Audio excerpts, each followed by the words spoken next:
Hi, this is Dr. Kat, and I'm going to answer the question, where do I start? If I'm having nervous system problems, anxiety, chronic illness, trauma patterns, I don't even know where to begin. What I would say is I would always start with some type of emotional regulation practice where you learn to self-generate a positive emotional state to teach your brain how to get out of a stress pattern. For me, one of the most helpful methods has been brain retraining or brain rewiring. And there are a lot of different programs out there. I like all of them. I actually have my own program, but I want to give you a list of all of them so you can check them all out. I initially did a program called Dynamic Neural Retraining System, or DNRS. It's a great program, really great for complex issues. I also have done the lightning process, which is a simple program. Gupta Amygdala is another program that's really great as well. Vital Side has an incredible program. I also have my own program. It's called Creating Calm, and it's on my website. And it's a kind of a combination of brain retraining, vagus nerve or polyvagal regulation, somatic regulation, and energy medicine. I'm actually coming out with a new version of that in the fall. So there's a lot of different brain retraining programs, and that's really using the science of neuroplasticity to teach your brain to have a different perception of how you are seeing your reality so that you can calm down. It's truly possible to change your emotional state even in a crisis. I had to learn how to do it, and that's where I'd always begin. So if you have anxiety, if you're having just chronic stress patterns, depression, illness, trauma patterns, you need to learn how to self-generate an emotional state. Brain retraining is a great way to do that. Other ways of doing that are emotional freedom technique. I really love that tool as well. It's also called EFT. You can Google it. It's very easy to learn. I supplement that with a lot of the work that I do.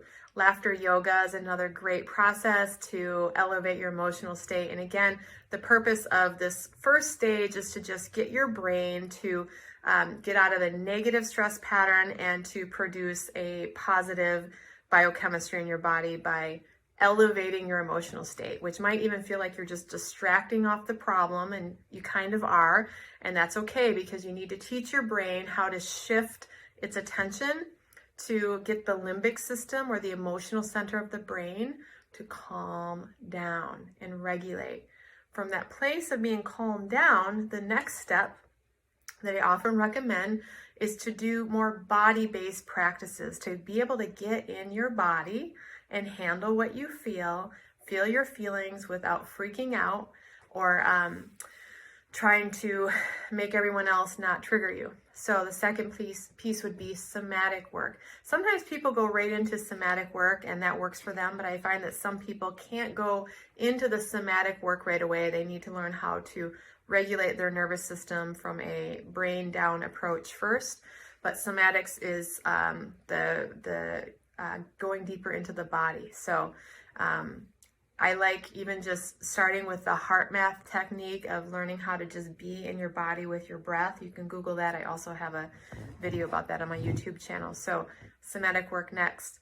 And then if you're someone who has chronic trauma patterns or you've had an adverse childhood, which that was me and many people I work with had experiences as a child that caused them to have what I call a lot of fragmentation in their inner world, where they have a lot of part-time personalities that like to run the show, like the protector, the controller, the pleaser, the perfectionist, the wounded child. Sometimes those people need to do a little bit of what's known as inner work, or learning how to accept all of you and recognize that just because you might feel something and have a belief, it's not necessarily true. It's just a part of you that has a certain perspective, and learning how to integrate those parts. And that's really the work that I do in my Primal Trust mentorship and some of my advanced work. I also like the process of inquiry for doing parts work. Byron Katie has some really great techniques for that. There's a lot of great therapies out there. Internal family systems is a great way to work on that. But it's really about just being able to listen to all of these aspects of you, not follow what they're telling you to do, but just listen to them with neutrality instead of trying to get parts of you to go away and be quiet. It's about listening to them and not needing to do what they say, but yeah, that's part of me and that's okay. So that's really the algorithm of how I work through things. And so yeah, if you're just beginning basic brain retraining, you can check out my Creating Calm course on my website at CathleenKing.com, or like I said, DNRS, Gupta, Vital Side, ANS Rewire is another one that's really good. So lots of great tools out there. Joe Dispenza's work is also really good for brain retraining. That's where I'd start. If you have any questions, please write them in the comments below. I'm happy to direct you to an appropriate modality. Thanks for listening.